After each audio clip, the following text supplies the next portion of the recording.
Hey, I'm not sure if you get the memo, but AAA gaming is dying. That's right. If you happen to miss the thousands of other videos on this topic, it would appear that AAA games are in big trouble. Fret not if you're a fan, though. Enough. For real, though, like, honestly, it's not always, that's not always the case. That is not always the case. And, like, this Microsoft game show that we just got done watching today proves that not all AAA is dead. For these companies are still doing fine, releasing blockbuster titles and making billions of dollars, but it does seem in many ways this portion of the industry has been collapsing under its own weight as of late. Think about how often we've seen these new big AAA games launching and failing. To be fair, like, I could have told you Forspoken was going to be garbage.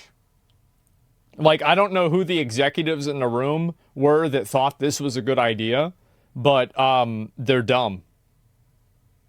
Yeah, so, like, that's it. It was just stupid. Like, you shouldn't have done it. Like, anybody could have told you that. By most metrics. I mean, recently we had a few high-profile examples. Suicide Squad killed the Justice League, the live service game from... Yeah, like, whose idea was it to make Harley Quinn less hot? What kind of a fucking idiot thought that was a good idea? What a stupid thing to do. Some dumbass. Do you think anybody gives a fuck about Harley Quinn? Nobody cares about Harley Quinn. They just liked her because she's hot. The fuck? Like, how can you be so stupid? Like, what's wrong with you? Rocksteady launched in February, peaked at 13,000 concurrent players, and dropped down to an abysmally low 400 1 month later. The funny thing is it's higher than it was.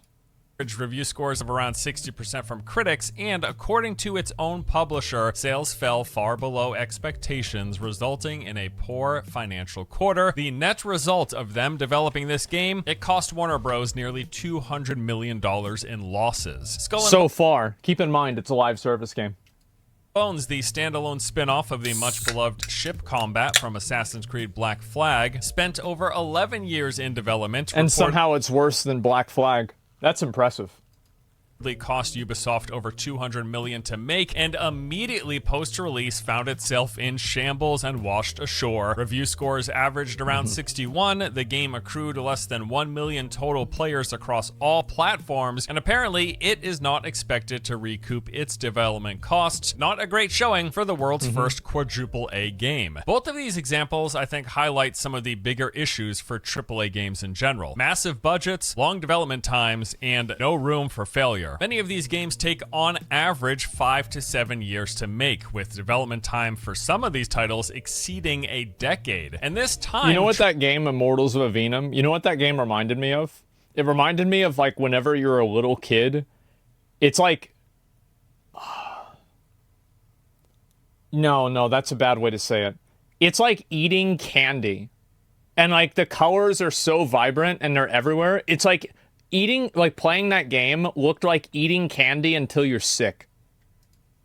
Translates to loads of money. In fact, I would say one of the biggest sources of problems for AAA gaming, period, stems from the fact that these games cost way too much to make. Do. In the late 90s and early 2000s, the high end of development costs for games included titles like Final Fantasy VII and Halo 2, which both cost $40 million, or World of Warcraft, which cost $65 million. But again, these numbers were at the high end of cost in the time frame between, say, 95 and... Yeah, you got to keep in mind, like, Halo 2 and World of Warcraft, like, these were the top of the top. This was the cream of the crop. 2005. Most other games that we'd consider AAA of this time period fell well below the mark. The original BioShock was made for just $25 million. Legend of Zelda Ocarina of Time cost $12 million. And keep in mind, Ocarina of Time, like, what year was that? 1996, 97, 98, something like that? So, like, what does that really mean nowadays? Probably more like, I don't know, like, I don't know, like, 60 million, 80 million, 100 million. You think it's that much? Yeah, 1997. Yeah. Solid cost $10 million. Call of Duty Finest Hour, $8.5 million. The original Mass Effect was reportedly made for under $3 million. And EverQuest was also made for only $3 million. Can you believe that? But over the past 2 decades, things have become much more expensive across They the sure board, have. but this applies to game development as well. On average, it seems that most AAA games nowadays will cost in the ballpark of $50 million, with many of the biggest games swinging well above that number. Breaking the $100 million mark included Battlefield 4, GTA 4, Destiny, and Final Fantasy XIV. Games that cost over $200 million to make were Call of Duty Modern Warfare 2, Horizon Forbidden West. Well, it's like you can't bring out a new big game and then take a huge risk with something that isn't a guarantee slam dunk for the audience. Like Microsoft is doing it right with Gears of War. Marcus is about to fall off the edge, and who is it that stops him but his main man, Dom? There's no bullshit. There's no, forced female counterpart character that's better than Marcus in every single way. There's no added battle pass or anything weird, always online thing. They're going exactly with what the audience wants. They know it will sell, and I fucking bet it's gonna sell. I bet, I'll be there. I will fucking be there. I'll be playing it. I think a lot of people are gonna be playing that game. Let's not jinx it. Yeah, but what I'm saying is, that's what it is, right? And, if you take risks by, for example, with The Last of Us 2, having that weird, female bodybuilder character, that's a risk. Why are you doing this? Why does the audience doesn't want, what the fuck is wrong with you? Making Harley Quinn ugly, that's a risk. Why are you doing this? Just make the game good, make what people want, and then you're not going to have any problems. Stop trying to force people to like things they don't like. It's just so weird. Last of Us 2, New World, Star Wars The Old Republic, and Elder Scrolls Online. Spider-Man 2 cost over $300 million. Cyberpunk 2077, $400 million. Star Citizen has broken and counting the $600 million mark. And Genshin Impact ran in at $700 million in development cost, although I do believe this figure includes post-launch support. Nevertheless, they're getting close to $1 billion in development cost for that game, although I think it's probably made over $1 billion at this point. But Genshin's very profitable. Regardless, between the fact that these games now take on average at least half a decade to make, and they cost so many millions of dollars, the result is little to no room for failure. And when a AAA game does flop, well, we've seen the outcome in recent months, with a new round of layoffs announced every other week and seemingly nearly as many studio closures. Surprise, most companies can't afford to take 5 years making a game that ends up not only not making money, but losing them $200 million. That is the opposite. Yeah, it's like anybody, people always cry about the layoffs, but hey, you want to know a company that's not doing layoffs? I'll tell you a company. It's a fucking Capcom. You know why? It's because they're making Dragon's Dogma 2, a game that sold incredibly well. They're making a game like Street Fighter 6, which is, in my opinion, the most popular fighting game out there right now, besides maybe Smash, right? Which is, I don't want to get in that argument, but, Street Fighter 6 is, very well respected. People love Street Fighter 6. It's huge, right? It's great. There's that. And then there's also Resident Evil. They're making that. Then you have Monster Hunter. Capcom had a marketing campaign for Monster Hunter that just said, play Monster Hunter, and then it revived the entire game. Well, Warner Brothers can't do that with Suicide Squad. Fuck, they can't even pay people to play it. And Capcom's hiring more people. That's it. Of what they were hoping for. And I think because of that, for the most part, AAA games are just way too expensive for them to take any risks. I mean, this is pretty obvious. And there's a focus that, for example, people are focusing on, the facial motions of a character in a cinematic. Nobody cares about this. This doesn't matter. This impresses other people that are, professional reviewers and contemporaries in your industry. You think about all the facial movements in Armored Core 6? Or Elden Ring? Yeah. Nobody cares. Games that don't take risks get pretty boring after the 1,000th iteration that you've played. True. If 95% of the structure, design, and gameplay of, let's say, your brand new MMO plays exactly like every other MMO that I've already played over these past 30 years, guess what? It's going to get really boring really fast. And in an industry categorized as entertainment, if I'm bored, I'm out of here. I guess unless I'm addicted, in which case I'll stick around for a little while Then longer. write a bad Steam review after 1,000 hours and then play 1,000 more. Or, damn you, game designers. Writing and storytelling, for the sake is a risk. You have to include modern politics to be safe. Well, this is another really big problem, is that a lot of Western studios, I don't think that Western studios right now have the trust of the player base. And this is a huge issue that a lot of developers, or sorry, not developers, journalists don't want to talk about because it's not convenient for them and it's not part of the message, but it's huge. People, like today, for example, there were so many games that had like a female protagonist, and people just immediately wrote the game off as woke bullshit. That's just what happened. And like at the end of the day, you can call those people racist, sexist, wrong, bigots, or whatever. But at the end of the day, if there's enough of them and they're not buying your game, you're going out of business. Like, that's it. And I think the real problem of what happened is that Western developers have completely lost the trust of the audience. They've completely lost the trust of the individual player, that the actual developer will tell a story that is authentic and true to a core belief that they have. And instead, this message is being sent to them or being given to them in a way that is patronizing, inauthentic, or ham-fisted in a way that the company doesn't like.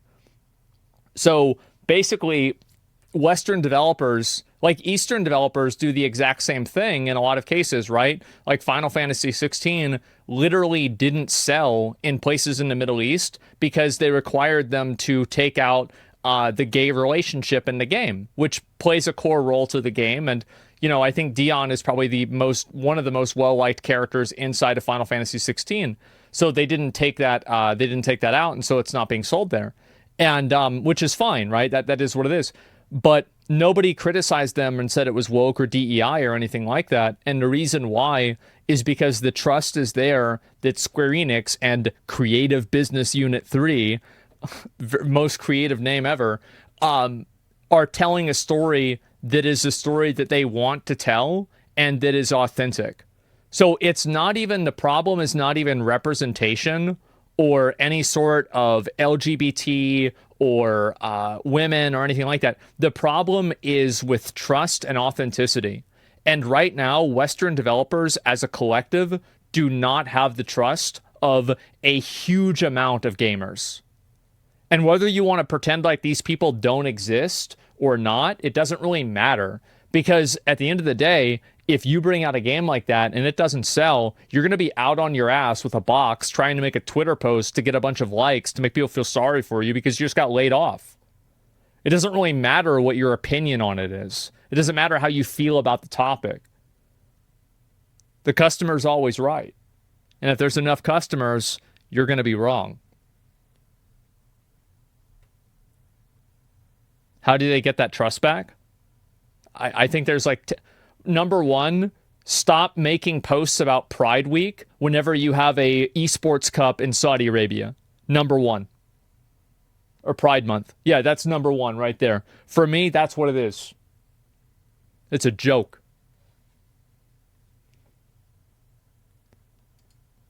Developing but psychological manipulation. Yeah, these games cost too much money. They can't afford to take any risks, and the result is the bland mush of focus-tested, streamlined, psychologically optimized chum that we are so accustomed to. And don't get me wrong here. Hey, yeah, I mean, this is Diablo 4. Yeah, I mean, there's some good. Somebody's unhappy. They say I've got a cool dog whistles.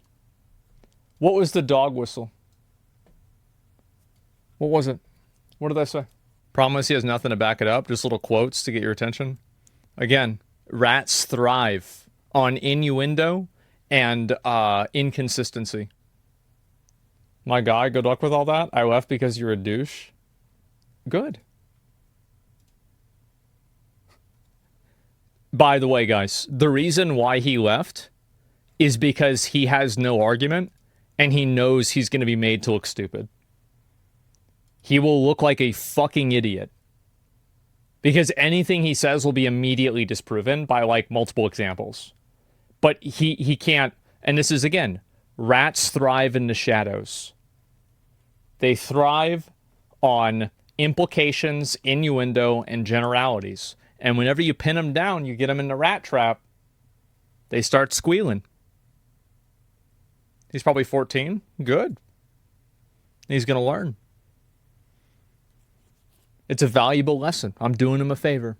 I enjoy eating my dopamine manipulating chum from time to time as well. It can be satisfying to turn Diablo your brain 4 off was and a great smash through season. hordes of monsters. This recent After one, I had a all, great time. Lizard brain go burr. I'm not above it. I'm not better. Yeah. I'm no better than anyone else. In fact, looking for groups for Uber Duriel farming, by the way. Hit me up if you're doing it. I think the worst part, though, isn't even how these games are designed and focus tested into that mush, that gameplay loop, but rather because of the vast amounts of money and time it takes to make these, we the consumers end up on the brunt end of recouping those costs. Enter every microtransaction you've ever known. And I know you're sick of hearing the list, but here's the rundown. We, of course, have the box price for most of these games, but then there are the free-to-play variants, which inevitably will include some variation of subscription. Nowadays, the free-to-play games are always the most expensive ones.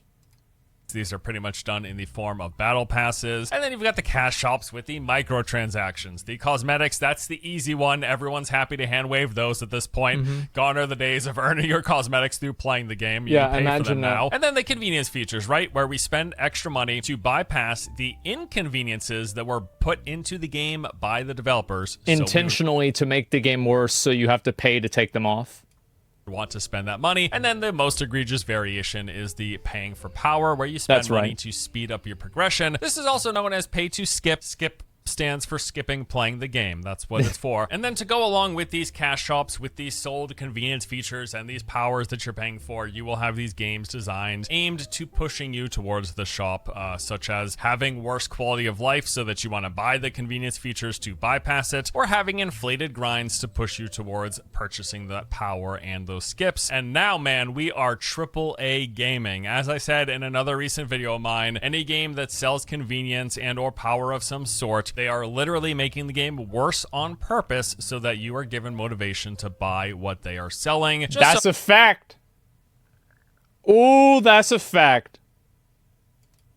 Happens, unfortunately enough, one of my favorite genres of games, the MMOs, the live service games, Yep. they are especially guilty of this. They're the worst offenders. And I think there's a nice separation that can be made between the AAA games industry for like the single player linear playthrough experience and then the AAA game industry when it comes to those live services and those MMOs. A lot of what I'm talking about leans more towards that, although there can be an argument for a lot of these AAA games, single player titles as well. It's not really the portion of the AAA industry that I'm talking about. So anyways, yes, AAA games, they take forever to develop. They cost hundreds of millions of dollars. They're too expensive to take risks, which result in a lot of them feeling the same. And on top of that, some, especially those MMOs and live service titles that I love so dearly, it hurts me so much, they're all pretty much made worse in order to sell us microtransactions on the back end. So I think it's no surprise then, in recent years, a lot of the AAA portion of the industry is being put to shame by indie and mid-tier studios. Devs who started out making their game out of a Reddit thread, just like last epoch. Coming up with an idea on a Reddit post and saying, hey, let's make a studio and let's make a game. That's what resulted. They sent me a box of stuff. I have it downstairs with my other boxes of stuff that I haven't opened. I figured I'd open it next time I played the game. In last epoch, or developers who admit they don't even really know how to make games and end up churning out Pal World, one of the biggest games of all time on Steam. It is absolutely crazy. We've got studios in many cases made up of 50 or less employees just demolishing the sales numbers and player counts of development conglomerates with tens of thousands of people working on titles for them. In the past 12 months, just looking at my own gaming habits, I can happily say some of my favorite games have been Enshrouded, Last Epoch, Manor Lords, No Rest for the Wicked, V That was a good Rising, one. Baldur's Gate 3, and Witchfire. Not to say that I didn't play haven't enjoyed Witchfire. any AAA games. Top of my head would be Dragon's Dogma 2. I had a great time with. I played a lot of WoW Classic, specifically Season of Discovery. And Diablo 4 I revisited recently and had a solid 2 weeks of entertainment, although I'm probably done at this point. But yes, a majority of my playtime with games over this past year has been with games made by indie devs or those mid-tier AA studios. And I think a lot... Yeah, I mean, I went in on Enshrouded. Like, I played Power World way more than Enshrouded. Power World is terrible, man. It still surprises me someone played that. I played the entire thing. I'm going to play it again whenever the patch comes out.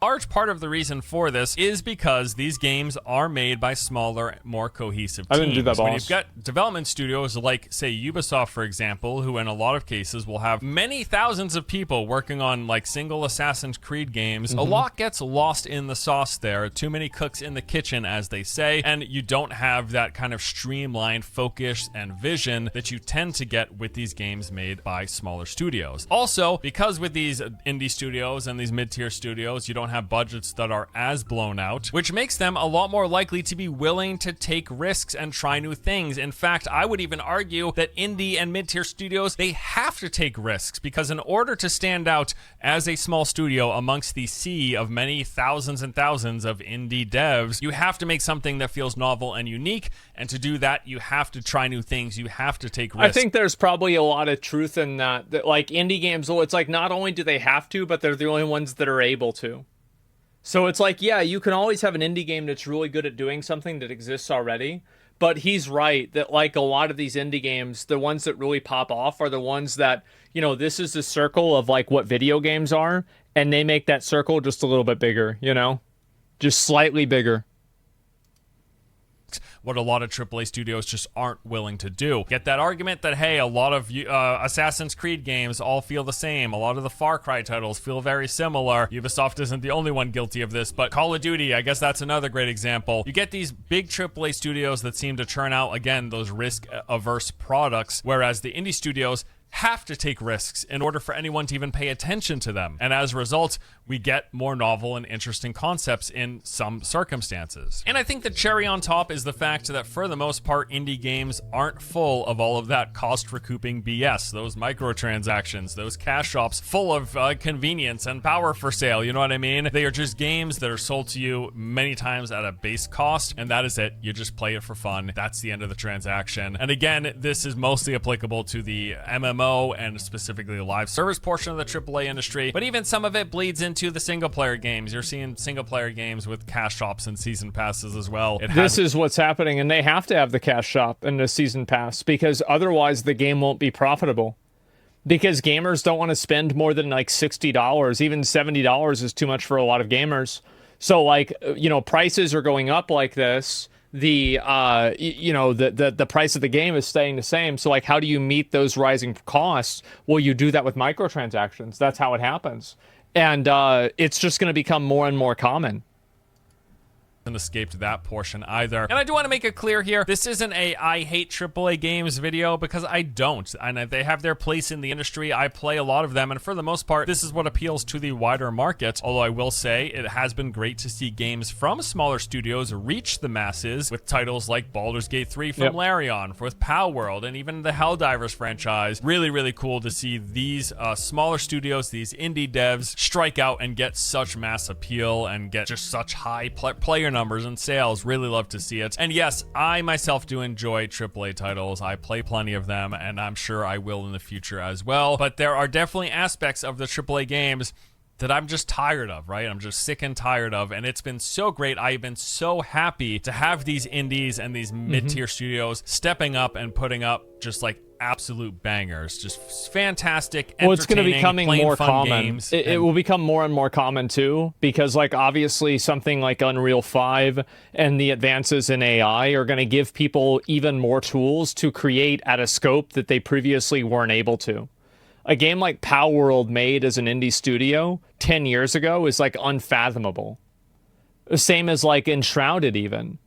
Like, this is completely unimaginable. So, like, in the future, we're going to see this become even more common, where it's easier to get to that AAA quality with, like, 10% of the resources. Unreal and AI comes from AAA. Yeah, that's true. But right now, people that aren't AAA are using it, and they're able to produce content that people consider on par with AAA. Yeah, better yet, no cash shop. That's a nice cherry on top. Long and the short is, I've been having a blast with a lot of these indie and mid-tier studio developed projects, and I hope to see a lot more in the future. They've been great stuff. And AAA games, I don't know what the future is going to be for the industry. Again, I'm sure they will be just fine. We're probably going to see more consolidation in the future. And I know a lot of the woes when it comes to things like layoffs and studio closures, they're not specific to the games industry, but nevertheless, that doesn't mean that there are no problems with AAA gaming, or that some of these issues aren't tied to how things go. A lot of what I covered here with AAA game development, the long times, the high costs, the resulting lack of willing to take risks, and the back end of the monetization tied into the development, parts of the game stripped so they can sell it to us, or made more inconvenient so they can sell us the answer to that. All of those things. Well, this is what happened with Assassin's Creed, and it's what happened also with Star Wars, is that now, and also Yakuza Like a Dragon, I think, also did this, or Infinite Wealth, is that now gamers, again, it's the boiling frog. They don't realize they're being boiled. And gamers right now are in the perspective of they are being boiled. They know they're being boiled. And they're saying to themselves, it's okay. I like the heat. Whenever the game that you paid $70 for is intentionally incomplete so they can sell you again more copies, or sorry, a higher version of the game for $110. It's pathetic how gamers justify this. It's insane. They just keep coming back for more. They do. When they exist sort of outside of the conversation of, you know, people who are investing aren't willing to spend as much money and take as many risks. That is also true. But yeah, I don't know. I've been loving me some good old indie games nowadays. Hopefully you've been enjoying some as well. That does it for today's video, though. Thank you as always for watching. Hope you enjoyed. I'll see you guys next time. And there it is. I wanted to watch this because I think this is becoming more and more true. And you're seeing this. Like, obviously, we had some really, really, really big AAA Ws today. Like, some insanely big ones, right? With Xbox. Xbox probably made... It was probably the best AAA game showcase that I have ever fucking seen. Right? It was so, so good. It was insanely fucking good. However, that is not the majority. And that hasn't been the norm for a very long time. And it's disappointing to see, obviously, but I think over time you're going to see more of these indie developers making content and putting out games that are going to be able to compete with AAA in even more components. I think a really great contemporary example of that with graphics is Manor Lords. Manor Lords has insanely good graphics. It looks amazing, and it's also an indie game. So it's going to become more and more common.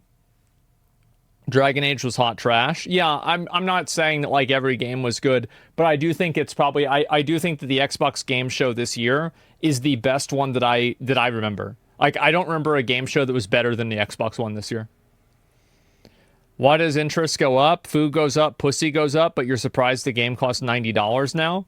Well, at the end of the day, I don't have a problem with the price of games, but other people do. And also, if players are unwilling to spend that amount of money, then developers either need to meet that price or go out of business. That's it.